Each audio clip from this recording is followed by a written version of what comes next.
Today marks exactly 1 year since the United Nations-backed government of national accord arrived in Tripoli, Libya.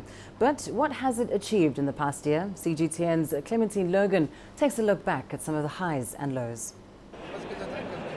After more than 4 years of turmoil, the Libyan political agreement was signed on December 17, 2015.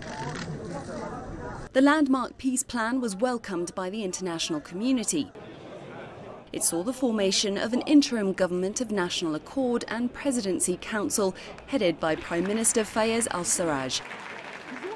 But the GNA was only able to install itself in Tripoli months later. In March 2016, Sarraj defied threats from militias and reached the city. He said, "We will work for a ceasefire across Libya, for national reconciliation and the return of displaced people, and we will seek to confront Islamic State." A few months later, though, the eastern Tobruk-based House of Representatives formed a rival government, headed by Field Marshal Khalifa Haftar. Earlier this year, cooperation between the two governments broke down. Forces loyal to opposing sides have battled for control of key oil facilities. Earlier this year, the GNA's deputy leader, Musa al-Koni, resigned. In a further blow, Libya's Council of Deputies withdrew its recognition of the GNA and called for fresh elections in 2018. Western powers backed the GNA to tackle ISIL, boost Libya's oil production and help stem the flow of migrants from Libya to Europe.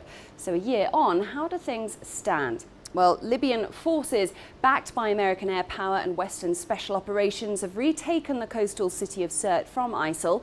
Militant cells in the east and near the Tunisian border have also been destroyed. But there are fears that ISIL remnants could re-emerge. Political instability continues to hamper oil production, which fell earlier this month after 2 key oil ports were briefly seized. It's now risen to 700,000 barrels per day, but remains well below the 1.6 million barrels it was pumping before the 2011 uprising. The number of migrants transiting through Libya to Europe continues to grow.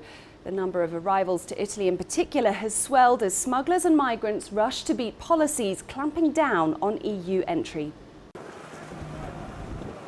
The total population of migrants in Libya is thought to be at least 700,000 and could be as much as 1 million.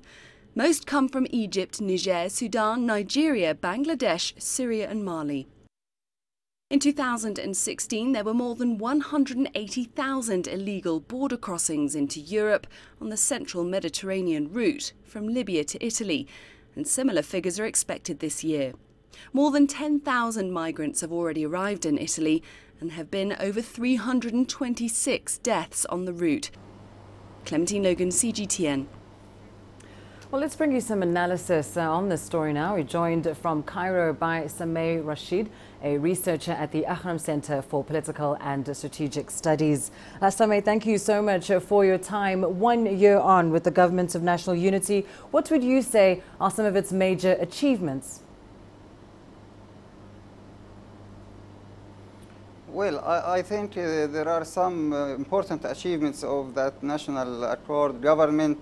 First of all, and the most important one, that this government has acquitted the legitimacy either inside Libya from the internal powers and parties of Libya and also from the international community. And this is a very important issue since that about 5 years now there was no legitimacy to any other party or any other political institution. And this is the second important achievement, that the government had made some kind of end of war of all against all in Libya.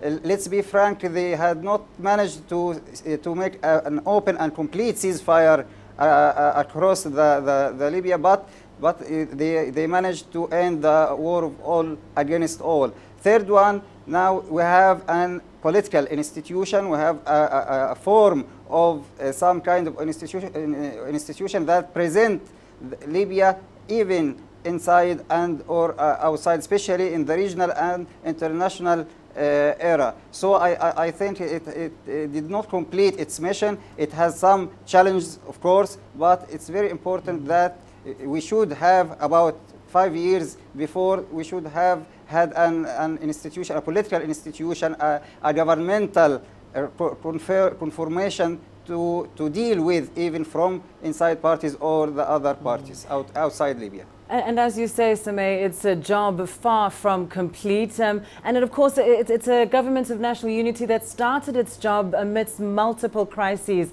If we are to look ahead, say, to the next 4 or 5 years, what do you think are some of the biggest challenges that stand in the way of its success?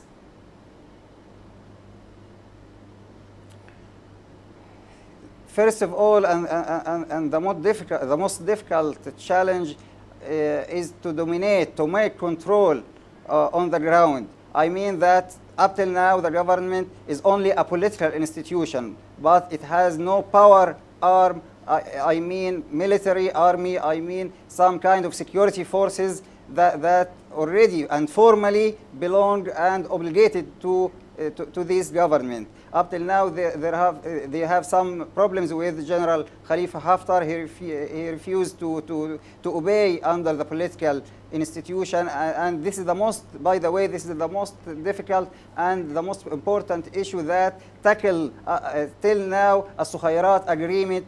And the other point here is there are some regional and international parties that support Khalifa Haftar, and other regional and international parties support the national government. And I think there is another challenge and important here, that this government should have some practical deals and practical dialogue with the other internal parties, especially the Islamic fractions. I'm not talking here about Daesh or ISIL, but I'm talking about that fractions, especially that dominating Tripoli and some western areas in Libya. So the last challenge here is about the economy. As reported right now in your report, there are some problems about the oil cross and the banking and so on. The general economy of Libya has many problems now. So I think the national government must have more power, more security forces. They had unify the security and the military, the militias and the military fractions there under one umbrella, and that needs, and this is the dilemma now. This achievement or this step needs an international and regional support to back up this government, but in the same time, these international parties and international powers and the regional ones also had some interests and had some conflicts between them. So this is the dilemma now, that we need them, but they are working on their own interests, not always for the Libyan interests. Well, thank you so much, Sameh Rashid. We'll have to leave it there, but as you say, many achievements so far, but it's work far from done as the Government of National Accord marks 1 year of existence.